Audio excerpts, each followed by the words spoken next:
இந்த பூஜை அறையில் உள்ளக்கூடிய விஷயங்கள் தான் நம்மளுடைய திடீர் அதிர்ஷ்டங்களையும் மகிழ்ச்சியும் தீர்மானிக்கக்கூடிய ஒரு விஷயமா இருக்கு.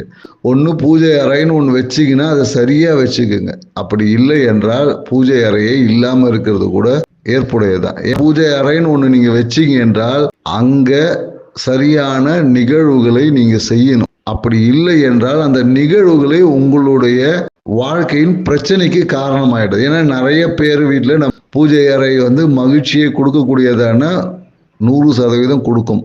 அதே மகிழ்ச்சியை கெடுக்கக்கூடியதும் அதே பூஜை அறையா தான் இருக்கு. ஸோ அதனால பூஜை அறையா இருந்துச்சுன்னா அதில் உள்ள தெய்வங்களுடைய அமைப்பு, அந்த பூஜை அறையை நீங்க எப்படி வச்சிருக்கீங்க, அதனுடைய தன்மைகள், அந்த வழிபாட்டு தன்மைகள், அதில் உள்ளக்கூடிய பூக்களுடைய தன்மைகள், அங்கே ஏற்படக்கூடிய அந்த வாசம், போட்டிருக்க துணி, இதுல இருந்து எல்லாமே பார்த்தீங்கன்னு வச்சுக்கலாம் ஒவ்வொரு விஷயங்களை அங்கே செயல்படுத்தி கொண்டே இருக்கும். இதை பற்றின டீட்டெயில் வீடியோ கீழே இருக்க லிங்க்ல கொடுத்துருக்கோம். அதை பார்த்தீங்கன்னா இன்னும் கொஞ்சம் டீட்டெயிலாக உங்களுக்கு தெரியும். இந்த தகவல் உங்களுக்கு பிடிச்சிருந்தா சப்ஸ்கிரைப் பண்ணுங்க, லைக் பண்ணுங்க, உங்க நண்பர்கள் உறவினருக்கும் ஷேர் பண்ணுங்க. மீண்டும் இது போன்ற சூட்சமமான தகவலுடன் உங்களை சந்திப்போம். நன்றி, வணக்கம்.